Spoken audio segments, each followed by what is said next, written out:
Well, welcome to the State of Grace podcast. I am very excited today because my guest today is my dear friend, actress Cathy McAuley, who, from a young woman choosing sobriety at 23 to a dynamic actress, voiceover queen, mentor, and theater visionary, Cathy McAuley's story is one of grit, grace, and deep transformation. She's navigated the challenges of Hollywood, the evolving demands of the entertainment industry, and her own personal healing journey. Today, she joins us to share the winding path that led her not just to success, but to something even more sacred, her own state of grace. Cathy McAuley is a powerhouse performer. I was reading powerful performer, and apparently it's power former. Okay, she's a power former and a beacon of compassion in the arts. Best known for her recurring roles as Wanda on Night Court, Cathy's screen career spans hits like Quantum Leap, Dharma and Greg, Murder, She Wrote, and lately, God's Gang. She's also an award-winning voiceover artist whose Clio-winning work has touched millions. Cathy became sober at age 23, a courageous step that reshaped her life. Today, she mentors neurodivergent artists, co-runs the Harvest Theater Company, and brings soul to every space she enters.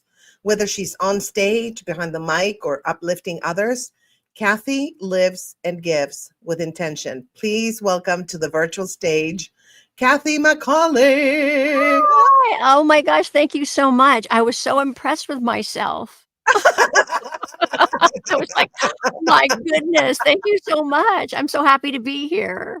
I know, I'm so happy you're here and everybody is waiting for you. Oh, Hola, cool. Jose. Woohoo, can't wait for this one. Michael, hi, Michael. Hi, Jose.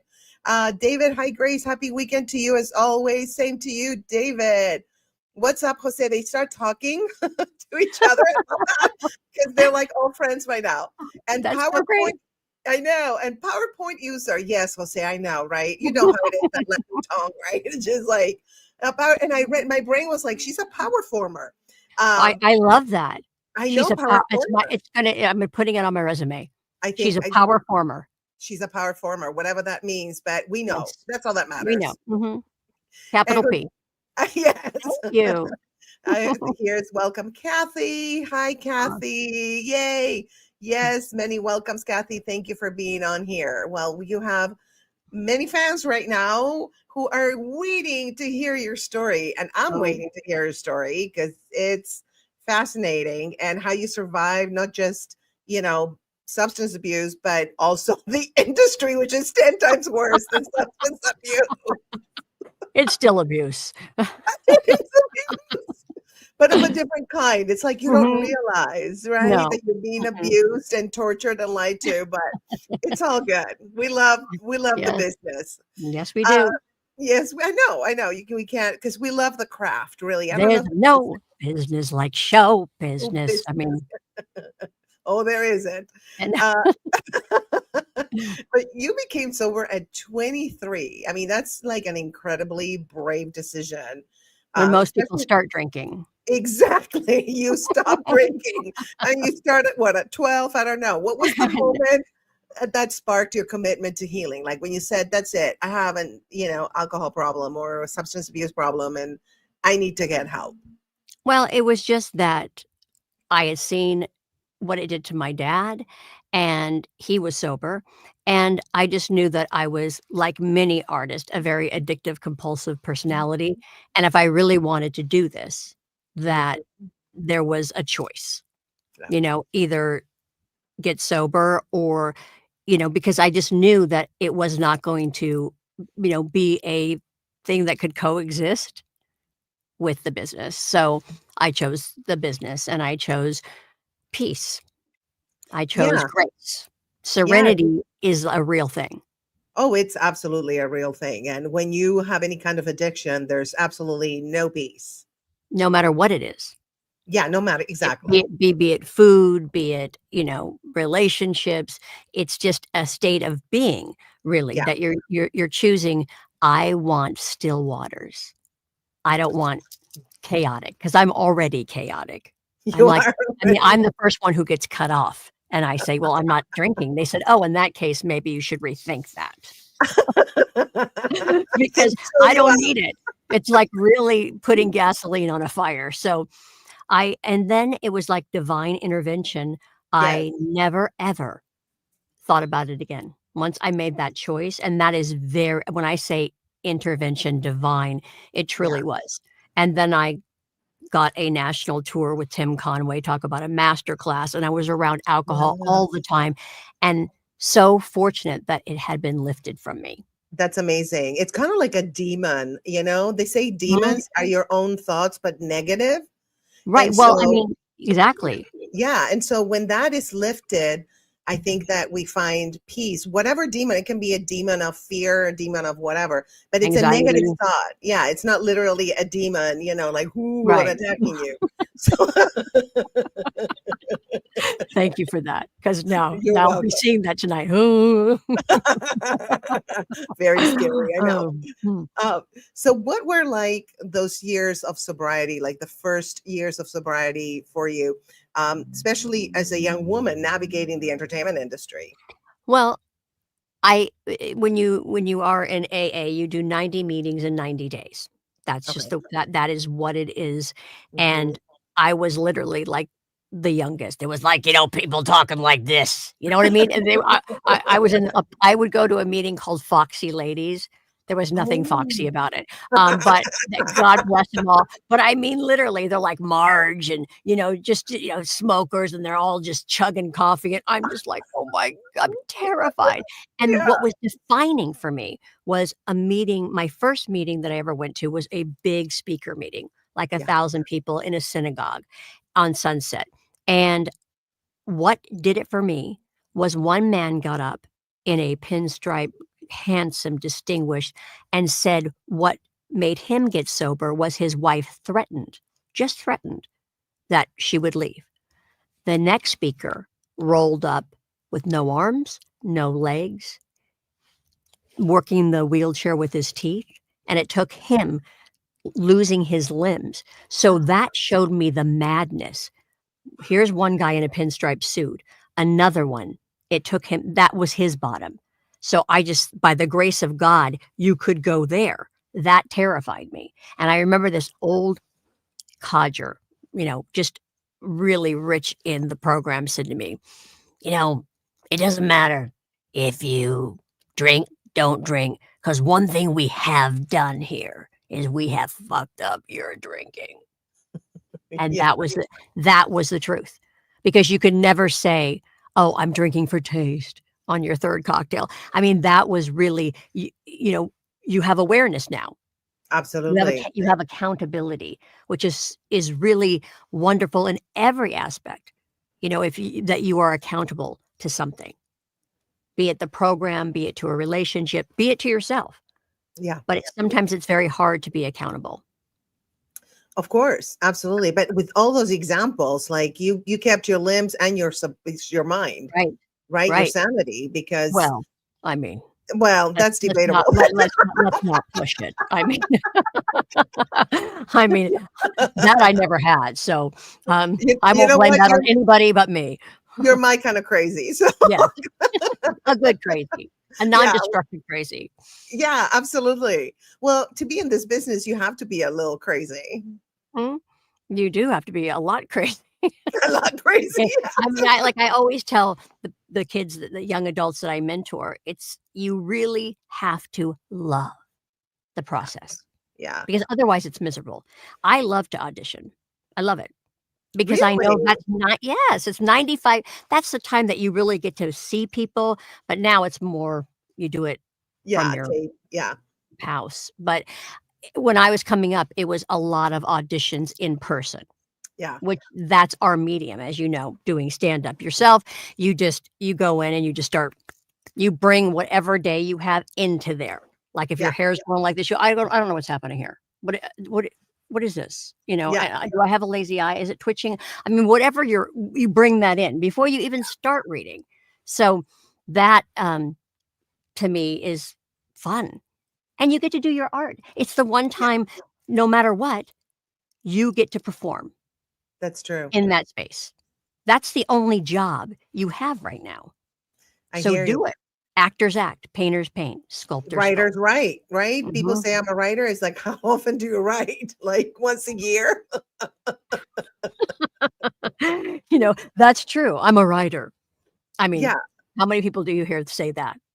Aren't we all writers? We write emails, we write everything. No, you have to Sit practice down. your craft. Yeah, absolutely. Well, What you rehearse is what you will do. absolutely. And stand up, for example, that's probably why auditioning to me is it's okay. But stand up, we practice our craft. You have to actually practice your craft in front of an audience because in front of the mirror, it doesn't work. You're fabulous. It's like you're fabulous when you're in the car. If they could just audition me in my car, I mean, you should have seen me at La Brea. I was brilliant. I mean, I peaked. So whatever you get now is what you get. But I Yeah. mean, driving, you can see people and they're not homeless. They're just talking to the air. They're actors. They're just Yeah. like, oh, really? You know what I mean? And then you see someone, you're like, that's a lot like me. Of course, they're not Yeah. wearing pants and they're barking at a tree. But I mean, that is what we do. And I hear actors, oh, I'm so tired of auditioning. And I think, well, that's when you get to work. Right. Exactly. You get That's to do it actually in front of people, which is right. so here David is saying, I have been and still go to AA. I was sober for 9 years, lost an extremely close friend to death and jumped back into the bottle, but I'm Mm. going on 4 years sober. Yay. Ooh, yay, congratulations. Congratulations. Yeah, But that is that's so true. You're just one drink away from being back into it. So that's why they say when people say, "Oh, I'm not drinking anymore. I'm just doing a little pot or I'm just doing a little this." Well, what they say, and David, you probably know this, what they say is you'll always go back to your drug of choice. yeah. So even if you're smoking pot, what you really want is to drink a cocktail. So, or if, it's like if you're addicted to chocolate and you go, "Oh, I'm just doing, like Jolly Ranchers." I don't know Yeah. where I came up with that, but just Jolly Ranchers. I promise you, you'll get back to chocolate because that's what you really want. Yeah. Yeah. So I understand that, you know, never, they say in AA, never get too happy, never get too sad. Ooh, yeah. Because you're like, "Oh, everything's great. I'm great. I can do oh, right? Mhm. Or too Mhm. sad. So that is something that I hold close. Absolutely. And here, Jose, good for you, David. Keep going strong. And I love when others, encourage, they encourage each other.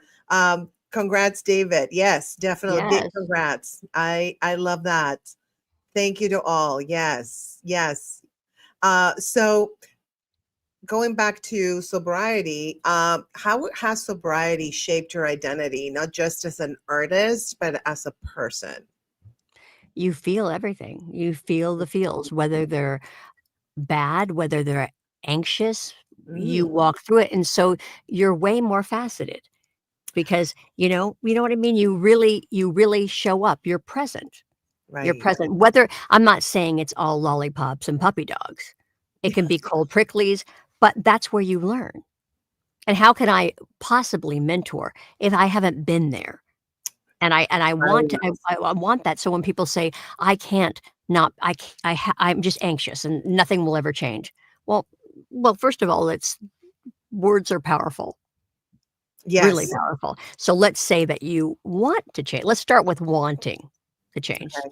The first step is to realize you're powerless over alcohol or anxiety, and then we go back and say, "Okay, what are the steps?" And that's why 10 steps work because when they first started AA, they used God, and then people that was triggers for some people because they were Right. brought up they were brought up in religion, very Yes. religious background, and it wasn't a fond memory. So that's when they replaced that with higher power, Higher whatever power. that means to you. Yeah. Exactly. Yeah. Leave it open. Right. I mean, I'm all in for a higher power. You drive. I'm good. You take you take the wheel. I mean, Yeah. I just wanna look at the view, if you don't mind. Yes. I mean, Yeah. especially in LA, you take the wheel. Yeah. Everyone seems so stressed. They're like, I was waiting for a green light, and it wasn't even it was like red, and you're waiting. It's going into green, going into. I'm like, really? It's like a preemptive honk. Yeah. Like they're already honking, and you're Yeah. like, it's still red. Oh yeah. Oh no, they're horrible. They're horrible. It's like, do you want me to unalive today because you're Right. honking for me to Oh, right. go? That's that word. They're like, all Unalive. the cars, can you see they're all coming that way? If I go, I'm not going to be I'm anymore. roadkill. Yeah. So you Mhm. will be responsible for my unaliving. I put that on you. Car that's I honking love when you themselves. say that word I know, w isn't with it your silly? with your accent. It's unaliving. Unalive. Yeah, it's like, People are going, "Unalive? What is that? What is that?" I know, but It's yeah, rules, right? we're trying to keep it YouTube friendly. Friendly. So, but was there a moment when you realized, like, oh my God, my sobriety really gave me an edge creatively in my work? Sure, because, like, when you're an actor, it's all based on how you feel and Right. how you can put yourself in someone else's situation, and that you have to be completely clear, completely focused, Mhm. committed, and you can't have 2 things. They cannot co for me, they could not coexist Right. in anything.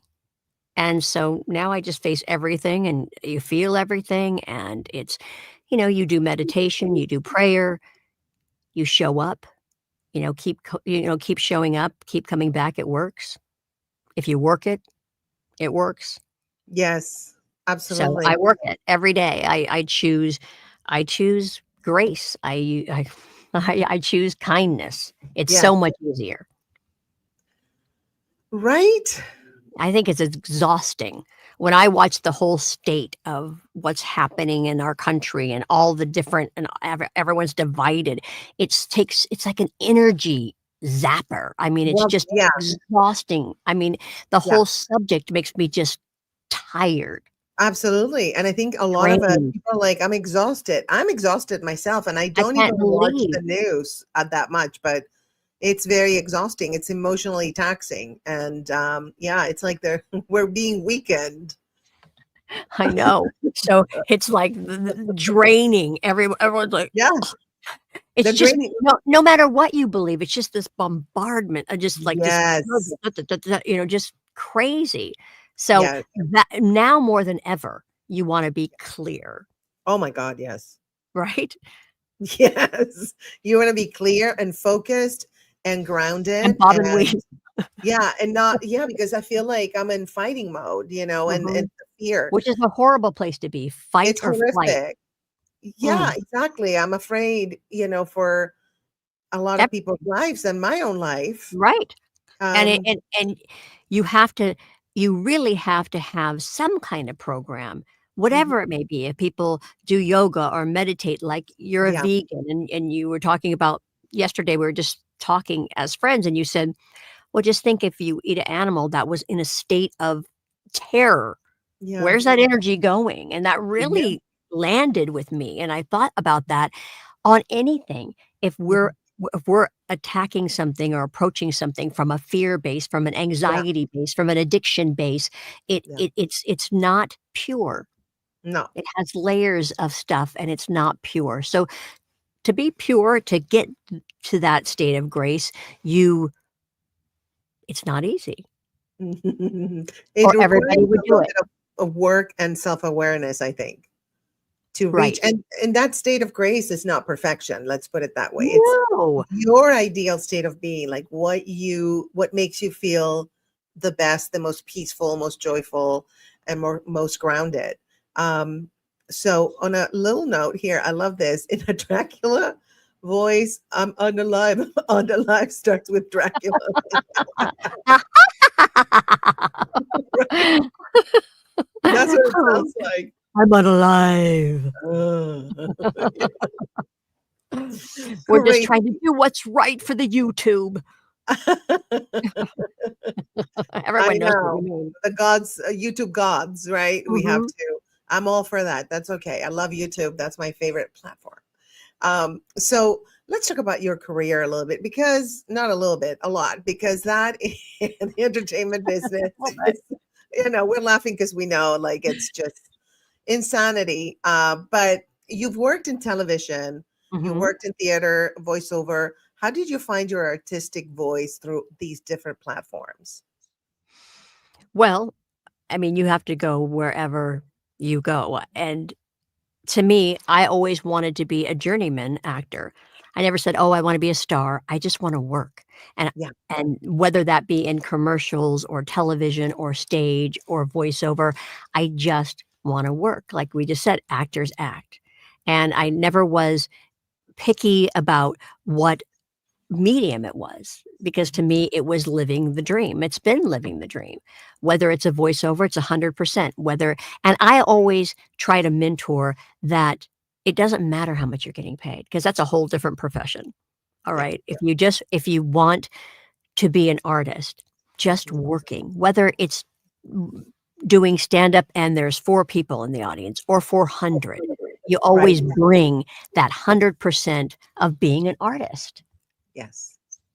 And so I found my artistic voice by a lot of people that direct, commercials are huge, be it Mhm. David Lynch, be it Ridley Scott, Okay. huge people. So you're working with a really wonderful caliber of talent, Yeah. no matter if it's in voiceover or stage, and you always get something. Now, of Yes. course, I feel stage is, you know, everything, because you all come into the theater, no matter what day it is, with a total consciousness of being together. And you Yes. all and the lights go down and you rev that engine and here we go. Here we go. And you take everyone on this journey and whatever unfolds. And you can never duplicate that again, Never. because That's true. right? Because Yeah. the audience consciousness is, let's say, 7,000 people. That will never be the same tomorrow or the next day. Mhm. So Yes. it's just that journey and what you gain as a company, like with Harvest Theater Company. That was a total dream of me and my partner, Jim Landis, when we were in college. We said, "One day we'll have our own theater company." And we Oh, did, and we do. And we've, had this fabulous, fabulous, wonderful premiere in Los Angeles, equity premiere of Feast of Fools, and that was an original, and we were looking at each other that the night it opened, we're like, "Oh my gosh, we're doing it. We're doing what we said we would do," which is fantastic, you know? So, but what happens, as you probably know, in theater is like nothing else, because yeah. behind the scenes as actors, you're all on different levels. Somebody comes in and goes, "Oh, I've already memorized the script." That's that person. And there's somebody else who goes, "I don't know where I'm supposed to stand." I don't know," right? Everybody's like, "Oh," right? It's just like a bunch of like giraffes. "I don't know," just everyone's all awkward. Yeah. And it's like, then you become this kind of like in battle, you know, I'll sleep, you keep watch. And then everyone starts to get into the flow the same. And you're rooting for everyone. Get that line, hit that mark. You got it, go, go, go. And then you're standing with each other on opening night going, "Oh my gosh, do you hear the orchestra? We're packed, we're sold out." And if you saw these same people 20 years in, in New York on a street, you would go through traffic to go, "Oh my God," because it's literally a tribe, a family Oh, it that's is. It truly imprinted. is. Yeah. Yeah. Same with the comedy community, stand-up I comedy. It's the bet. same thing. Yeah. Absolutely. Is there like a little echo? Is my voice carrying or something? No. No? Okay. I'm hearing voices and it's my And own. good night. And Grace is gone. Thank you so much. We talked about addiction and your voices. Not insanity. That's for Just another just show. No, you don't sound echoey. Okay, good, You good. sound Because crystal sometimes clear. Are you I hearing echoes? not anymore. They've left. Yeah, they left my little mini me's. No, you sound great. You sound perfect. Okay, good. Okay. So, my next question is, what's a role that scared you at first? like you got it, but you were like, oh my Mm. God, and then ended up transforming you in some kind of way. Well, probably the last show I did, which was in 2024, which was Feast of Fools. That was our theater company, Harvest Theater Company, that we did, because the character I was playing was a mother who was an alcoholic and has kept it very hidden, but she's so Mhm. she's so edgy. If people come, it's Thanksgiving, Feast of Fools, it's Thanksgiving, and all the family comes with all the warts and all, like, family. Because it's Yeah. not like Christmas, Thanksgiving, the people on oxygen come, or people with, you know what I mean? It's like weird people that's like, they make Jello molds with stuff you can't eat. I mean, there's like Aunt blah blah blah. I mean, so that's what the play is about. Everybody is, is very, it's Thanksgiving, and she's just pounding cocktails. Wow. All Yeah. wine was her thing. And it was real. Somebody came up, someone very famous came up and said to me, "Are you in the program? If you don't mind me asking." And I said, "I am." Huh. Because he said, "It almost was triggering your performance." He said, "Because your whole face changed when you just got to that point of just like that point, Yeah. where you're just a little bit too lit and your words get really crisp and you slap your son." I mean, it's like I just I went there, and I didn't care what I looked like, but they said, the person that was speaking to me said, because I saw your whole physical being change Wow. throughout the whole play, when you just got more and more lit and more lit, and you're trying to keep it down, but like just things were like, the wheels are coming off, you know what I mean? Yes. Off the trail. Yes.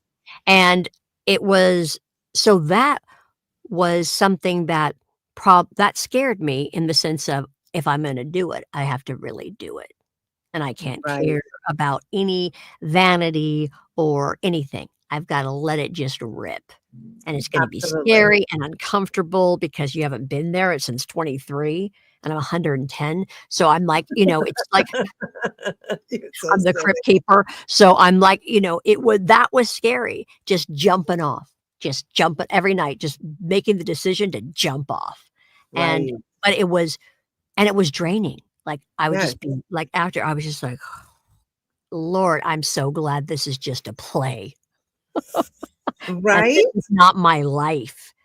This is not my life." Now everybody's left Marie, and gone and had their families, and so she's alone, so she's, drinking more, so Yeah. when by time they get to Thanksgiving, she's already, yeah, So maybe it was also some kind of the universe telling you this is who you would have been right, if you didn't yeah, go to AA. right. So it was scary in that, to let that demon play a little bit on stage and then tuck it Mm, back in and say, "Woo, thank you, Jesus." yeah. Yeah. Or That's thank you, not me, demon. that's not Yeah. me, that's not me. But, like, but I would, after it was over, or, like, in the middle, my heart would be, because it's Yeah. so there, it's so Yeah. real, it could be me, like the man with, working the wheelchair with his teeth, and you know what I mean? It is a dark place you don't like to go visit, but Absolutely. in the safety of the theater, when you're like, I'm not one of those actors like, "Oh my god, I took it home, I did the but don't take it home. I don't do that. You know what I mean? Yeah. "Oh, I had to go into Such therapy." drama. I'm like, "Oh, come on, Sparky, we're not Yeah. curing anything here. This is not Meals on Wheels, it's just acting." Do you know what I mean?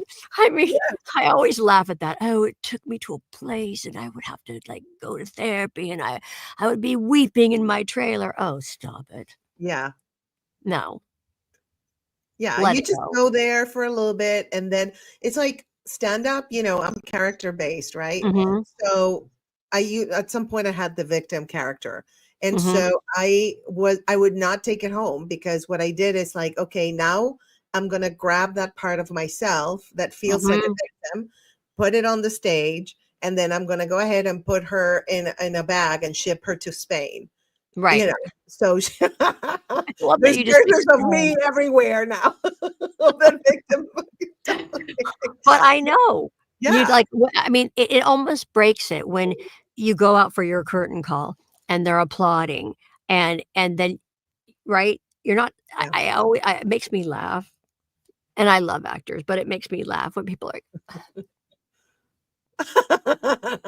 I do the quickest the curtain call ever known to man because then I'm uncomfortable.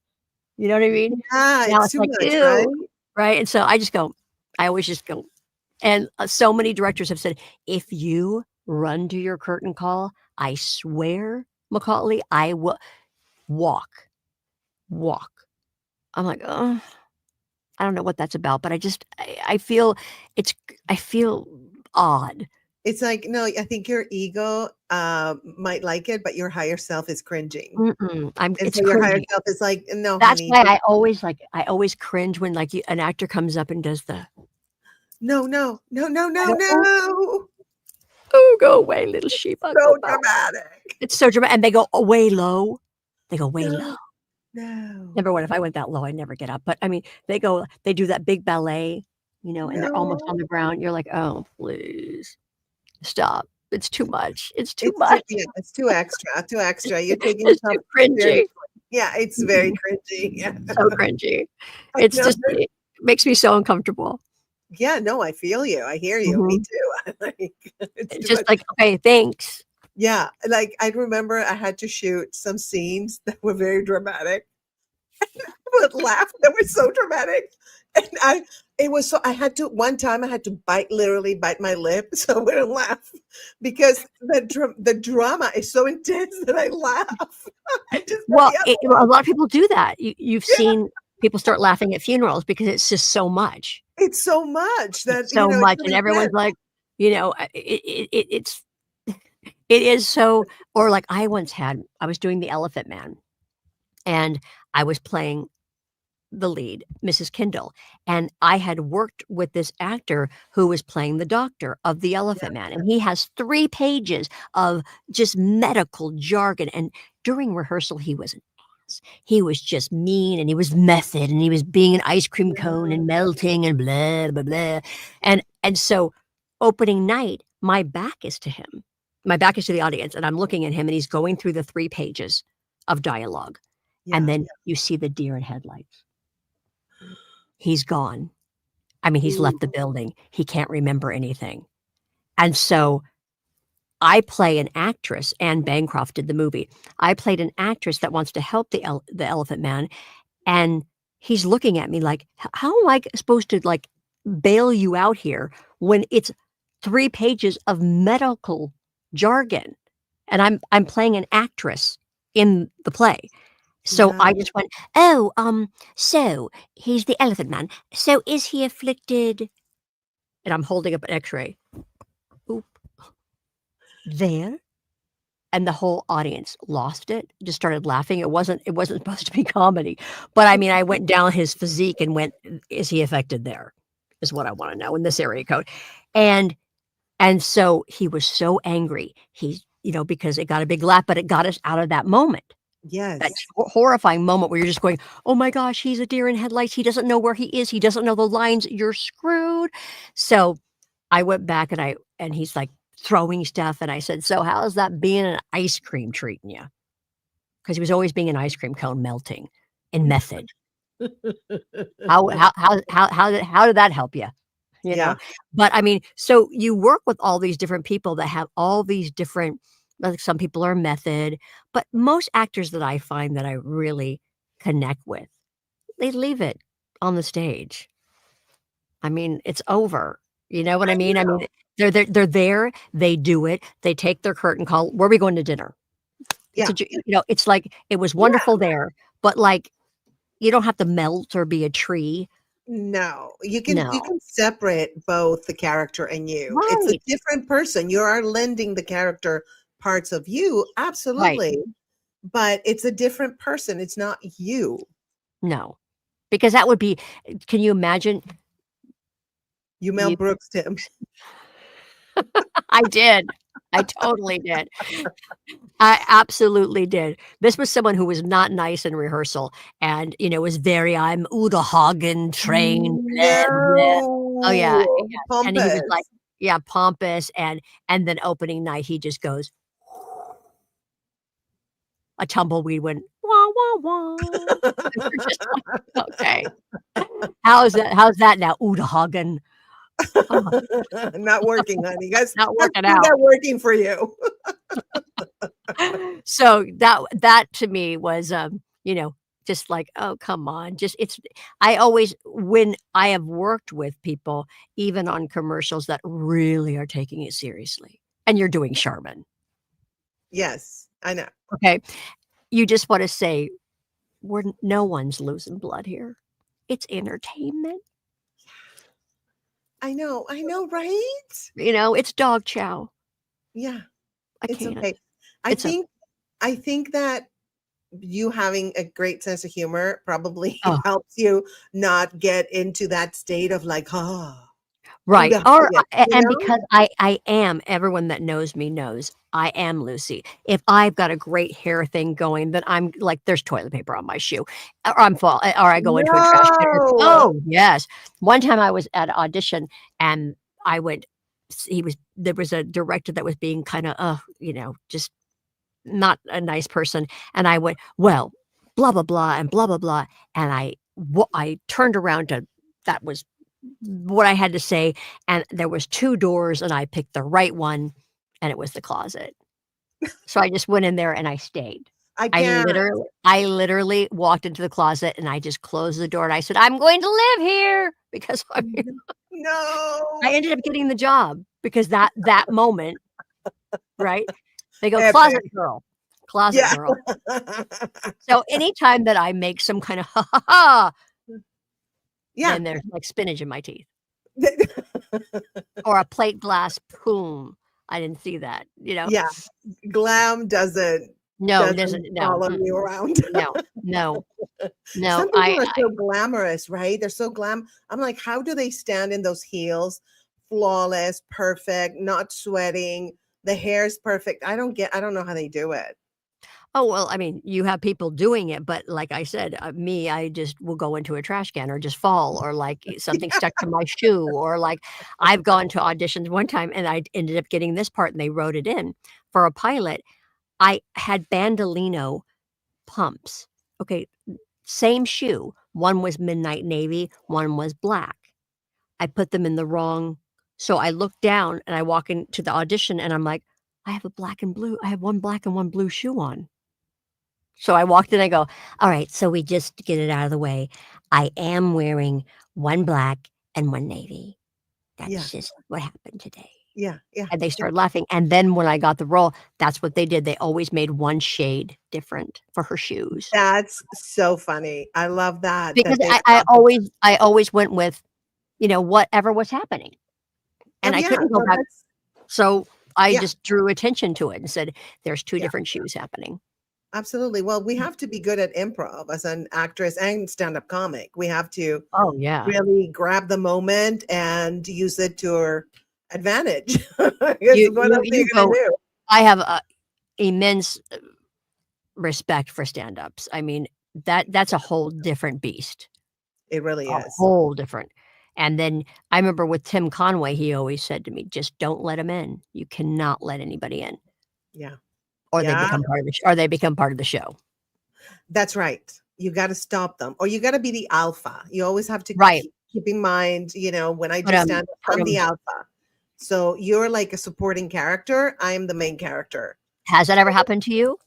oh, yeah, but I Like someone learned say, how "Oh, blah, blah." to yeah, I learned how to handle that and use whatever they say, I repeat it and I use it for the comedy, but I'm in charge. I'm the funny one. You just said You just sit something. down. Yeah, yeah, like, it's also a feeling, like, it's an attitude in a way that you go in, like, knowing you're the alpha, and you have to be, or else, like you said, they're the show, and you don't want that to happen. No, Then because people they're are probably like, not funny. I know, they think they're funny, but they And they're accidentally said something funny, right? right. So, yeah, and they had, like, 5 drinks in them, so it's like, yeah, like, mhm, yeah. Mhm, Well, one of your roles, that I wanna ask you about, when you played Wanda on Night Court, how did you mhm. connect with her story, and what was it like being part of such an iconic show? Hmm. Well, when I auditioned for Night Court, I was at the wrong audition. So, No. yes, I thought they were sending me out for Bochco, Stephen Bochco, Yes. LAPD or something, whatever. And so I had the suit, the power suit on with the little short mini skirt, the skirt that's about as long as the blazer, 90s. So I walk in but they gave me the wrong address. They gave me Warner Brothers, not 20th Century. They gave me so I walk in and there's these tall because it's for Bull's new love interest. Bull was 6'8". So there's these tall women with mole with the hair hanging out of it. I mean, like, and then really short, like I went, oh, this is my category. I know. I thought, what am I, what is this?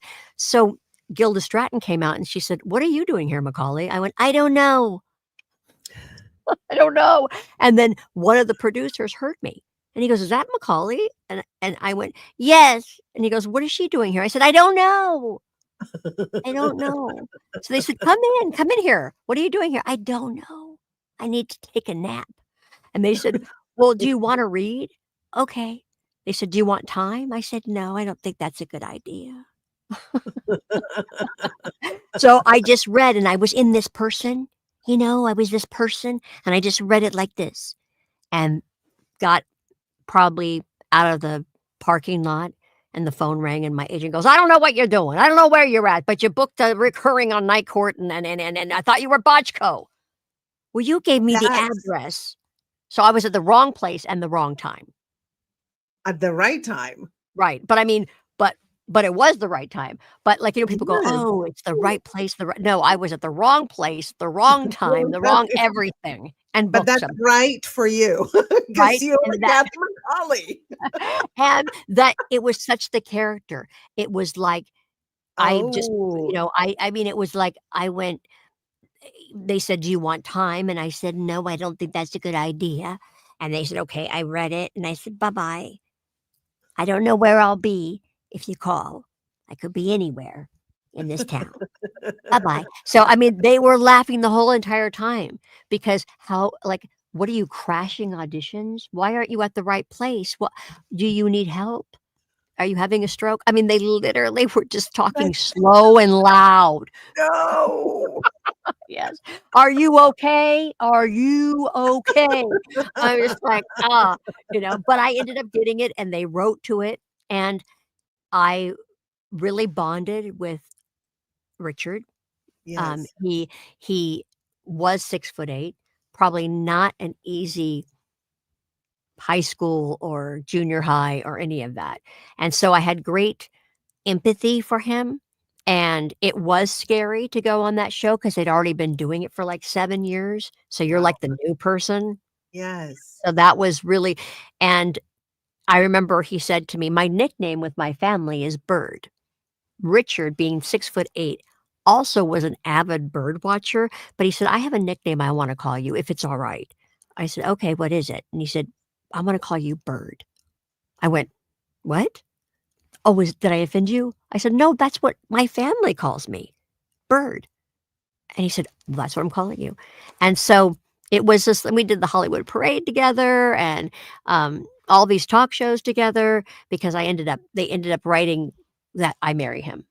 So we had this big Nice. blowout during sweeps week, amazing costumes, and it was great. So I married him on the show.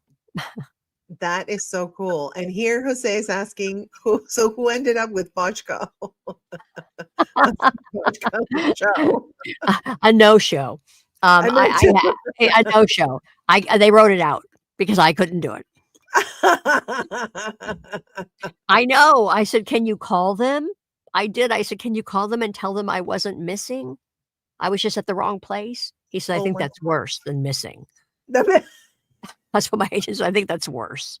And my Yeah. agent did it to me again when I was auditioning for Tim Conway for a national Broadway tour. He told me it was the female version of The Odd Couple.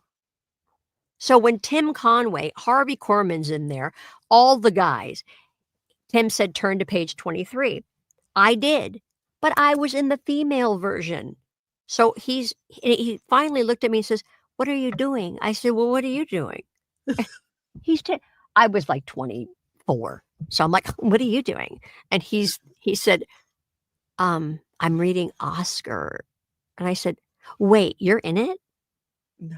He goes, yeah, I know people think I've died, but no, I'm actually, I said, oh, you guys are in it? Because they looked really old to me at that, right? I No. mean, and they said, you're actually, and again, talking really loud and really slow. You're a pigeon sister. Do you want to read for that? And I said, okay. They said it's British. I said, okay. Do you want time? No. You They never go, "Are want you su time. are you" no, never. "Are you sure? Are you sure?" I said so they hand me the script, I turned to 23, and he looked at me, one of his lines is, "How long?" Because that's the funny, he talks really loud because the person is English, British, but I mean, they're not, like, foreign, and he goes, "How long have you 2 been in the States of America?" And I went, "Almost 4 years now," and gave it right back to him, and they were laughing, and they said, "That'll be all." I thought, "Okay, well, I'm never hearing from them. Yeah. They Yeah. think I'm insane." And I said, "It's not." I called my agent, I said, "It's not the female version. It's the male version." "Oh, I look like an idiot. They think I'm medicated." I mean, they were talking really loud and slow. I got literally to my car, and he's like, "Okay, I'm so hold on, they're on the other line." I go, they're reporting me to the union, I'm sure." And he said that you just booked a 6-month tour. That is so cool with Tim Conway and Harvey Yes. Korman. Wow. Yes, and then one time and sometimes it was with Tom Poston, we literally did it for 4 years. We played every big house known to man. It was the greatest experience of my life I was because gonna ask you, why oh, was I mean, please. obviously for obvious reasons, but what did you learn and Oh, what did it give you as a performer? to work with Conway is a Yeah, master class. right, Every right, single I mean, I mean, Comedy Hall of Fame, just with that kind of talent, and he was so revered everywhere, and everywhere we went, we were sold out, and it was such a small cast, and he was such a class act.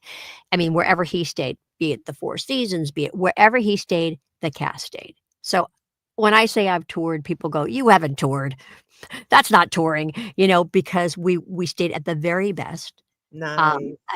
My Louis Vuitton luggage is all from the Conways when we would go to different cities, and then we did it so much that Doc Simon says, "Okay, you played every city known to man.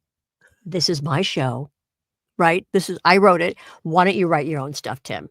You're funny." And so we did. He wrote Just for Laughs. He put me in 3 fat suits, headgear, and a lazy eye. "My name's Ginny with 3 N's." I mean, she was, I was like Pat in Saturday Night Live. Oh my And god. yes, So and funny.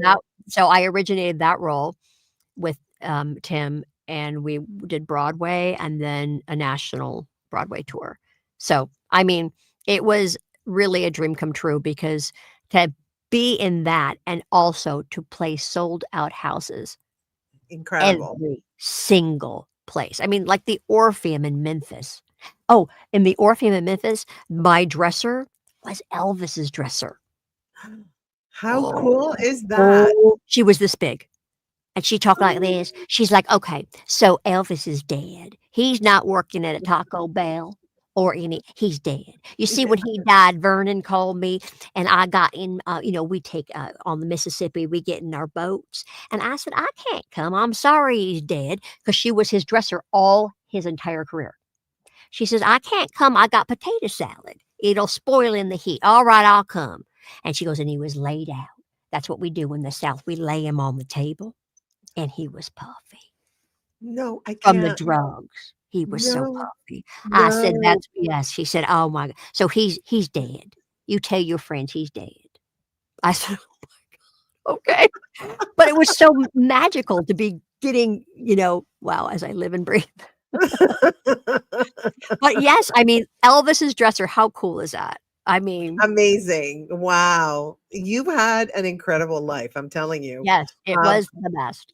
yes, yes, but again, you're super talented, so it Oh, makes thank sense. you. It all makes sense. Thank you. Um, But of course, I just speak the truth. I don't BS, right? No, you do not. Not even with an accent. Not even. And even though when you do even when you say anything with your accent, it's fantastic. Oh, thank you. Oh, it's I just so appreciate you. ho. Yes. It Thank is. you. Don't cry for me, Argentina. No, no llores por mí, Argentina. Oh, I see? know. Isn't it not? I'm sexier in So Spanish than in it's English. so fabulous. You really, I know. You're Charo. I'm Charo, but with an Argentinian accent. It's Right. different. I don't do that. Where's she from? She was from Spain. Spain. Spain. Yes, they talk like this. But Argentina is so oof, Yes, isn't it? it's very oof. It's very oof. That's the only Very thing oof. to say is oof. Very, very. It's the center of oof. It is. The Yeah, center. It's the O after the O. 100%. Yes. We don't have enough O's to express how oof it is. No. Hmm. That's why last time I was on a Zoom with you, you were getting a bed delivered. Oh my God. No, we were not on a Zoom. We were on a Oh, we were podcast live. live. And you're like, just fill for me. I'm like, and you're like, I'll be back. I'll be back. And I'm like, hi. Grace has gone to get her mattress. She may never come back. And she goes, I'm with someone. I'm like, it was brilliant. I think people probably actually thought we fun. planned it. Yeah, I know. You One guys of should one of my watch it. kids one of my kids said that. She goes, was that planned? I No, said, they no, said it was the planned. delivery guy came in and he's like, will you sign here? And he was I know. cute. He was so cute. You're like, how about deliver you? Yeah. Mm-hmm. Okay, you can Deliver keep the again mattress. You tomorrow. stay. He was very cute, and he I loved know the it. And he attention. liked the Remember, he was like, camera. He's "Hi." like, oh, hello. I was like, I mean, he wasn't even camera shy either. "No, Oh, not at all." I mean, come on, we're in LA, right? I know. He I probably know, wasn't. right? I thought he was going to hand you his 8x10. Yeah, his sack card too. I'm sad. I'm Oh Union. my God. Yes. No, and he spoke perfect Spanish. Oh, well, I Yeah, didn't get that deep, but apparently you did. he was a hot Latino. Mm-hmm. Mm-hmm. Okay. Okay. Well, okay, let's move on. Move on. Next. Next. I just want to say Cathy looks like Lauren German. Who's Lauren German? I don't know. Can you tell us, Lucifer Morningstar? Who is Lauren German? Maybe I can Google it, but you know what? I'm so scared. I hope she's fabulous. Yeah, I'm sure she is. I'm so scared of Googling or anything because I've had problems with my technical problems. Oh no, you just stay where you're at. I am not moving. Do not touch anything. No, come on. It's I'm you scared. and me. It's you and me. And nothing will come of this. No nothing deliveries. good. No deliveries. No. Nothing good. Amazon. Don't Nothing. touch anything. I'm not. Look. Keep your hands above. Oh my God. So Grace, don't move. Right, Jose? Yeah. I know. Or I'll be out here doing it by myself, going, okay. Grace was here, but now she's not. I know. She disappeared. No, but I figured out what was wrong with all my tech. I changed everything. So we're good now. So I might not disappear. I don't know. I might. We don't know yet. This is the first time I try with all the new stuff. So, but like we were talking, it is such a hard business. And that's, there's so many people that want to be in the business, and the business is really rough. What has helped you stay resilient and rooted during unpredictable moments in your career? Well, I think everybody went through this with COVID, right? I mean, during COVID, you had to think of and reinvent and keep, always keep relevant and do things that scare you, like Zooms and, sharing your screen and all the things that we had to learn. You're like, are you there? Because I don't know where I'm at. And, but when you embrace it, no one likes change. Mm-hmm. No one. That's one thing that humans all share. They like what they know. Other things, it's very anxiety filled to start something new. But I've always rushed head on into anything because if you're going to do it badly, but do it 100%. Absolutely. And once you coach swimmers, So, I mean, just jump into the deep end and you'll figure it out. You'll figure it out. Yeah, absolutely. You do. You do. You just float and swim and tread water until And somebody when you've throws been the doing light. it this long, when you've been doing it as long as I have, is that you just know you've embraced that there is peaks and valleys. Oh, yeah. That's the gig. Yeah. And I Yeah. tell everyone, if you're looking for, the retirement and the 401k and the gold watch, this is not your gig.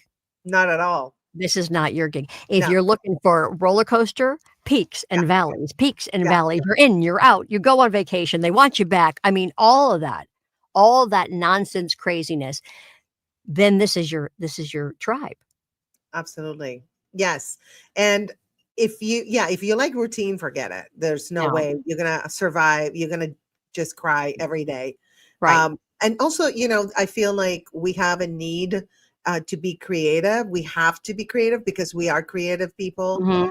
And so if we're not creative, then life Mm-mm. is so boring. Like I know I tried to have a real job in 2020 from like it was at a small school teaching Spanish and I lasted 4 months. I was bored because I thought they you were gonna tell me say 4 hours. I know. I stayed till like 9, from like 9 till like 5 or something, and 8 to 5. And also they told me what to do. I'm like, don't tell me what to do. I've worked for Right, myself all my life, right. It's like, That's a huge, yeah, I huge know I can't. It's like, don't they didn't let me be creative. They let me, but not enough. And so I was like, no, I can't do this. I have to work for myself and just unleash my creativity and figure out a way. And I think we all figure out a way in this business to we survive do. when it's low, when we're not making the money. Um, so here he's saying that if you sink, just push off when you hit the bottom. Yeah, do the good That's old how she rocket teaches her bombs. kids. Yeah, you I should be wanna know my who assistant. who that person was. We have to look it What? up. Oh, okay. Here they told me, the guys told me, Lauren German's an American actress. She played Lori Weston in Hawaii Five-O. Oh. Da, da, da, da, da, da. Yes, and Da, she da, was da, born da. November 29th, 1978 in Huntington Beach, California. Oh, great. Yes, I'm gonna look her up. I know. You Thank need you for that. yeah, right? Your people are very informative. Oh, they're amazing. I have the best You really people. do. Oh, I know. And I mean that. I'm not just saying, No, I know. Well, they like I said, you don't do that. no, I don't. I No, don't. you don't. Yes, I can't.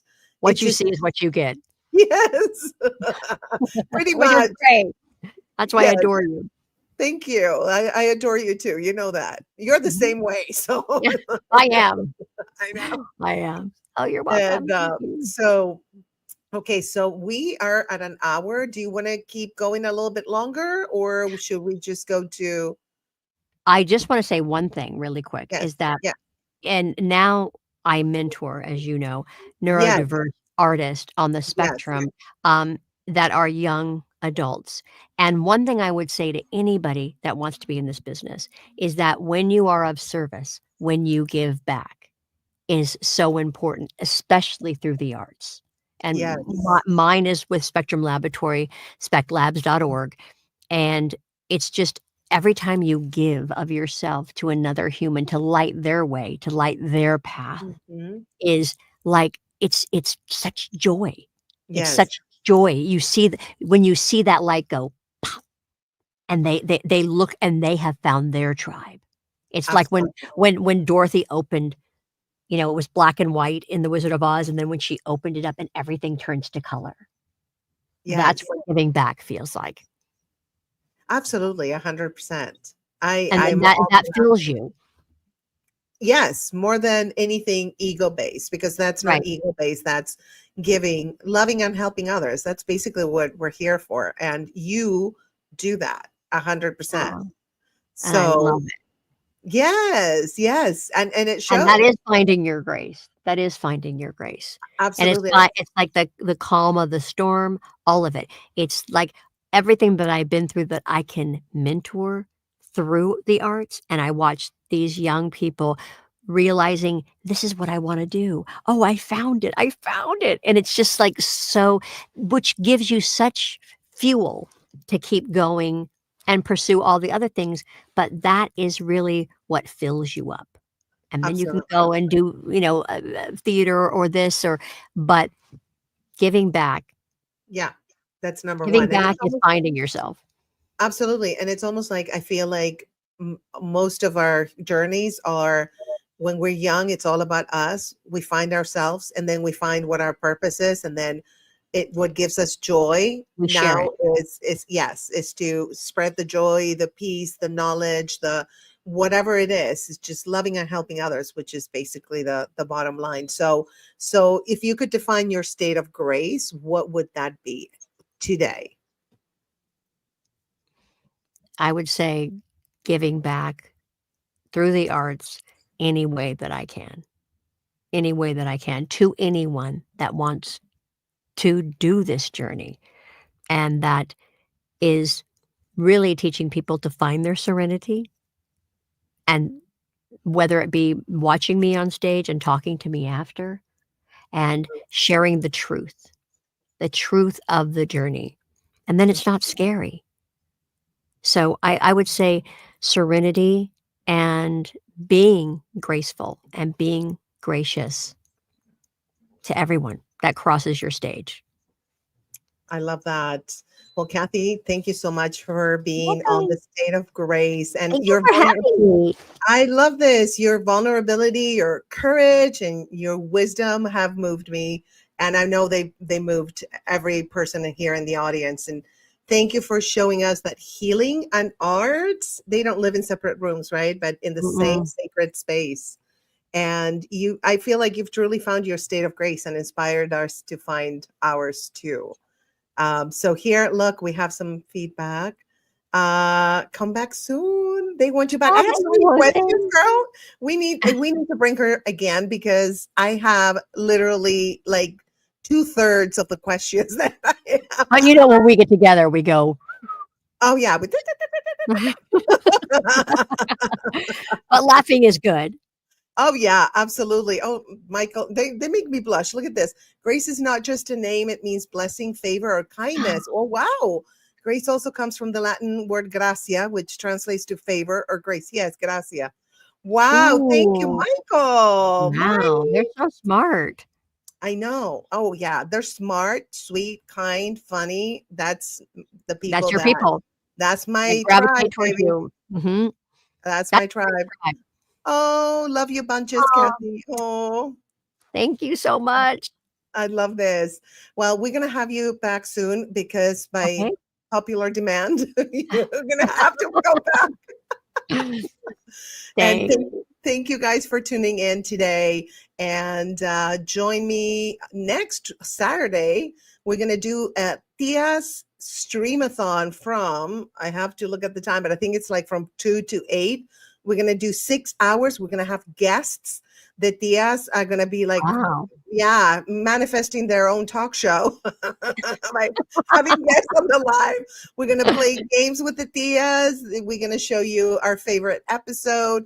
It's going to be so fun. So it's going to be next Saturday, May 8th, 2 to 8 p.m. Pacific time. And that would be 5 to 11 p.m. Eastern time. So, oh, can't wait. Yes, he's our sobrino. Jose is our sobrino. He's like your Ed McMahon. Totally. Yes. Have a good Oh, thank weekend, you. Cathy. Thank Oh, you. thank you guys. All right. I love you guys. I love you, Cathy. I love you And too. yeah, and I'll see you guys very soon.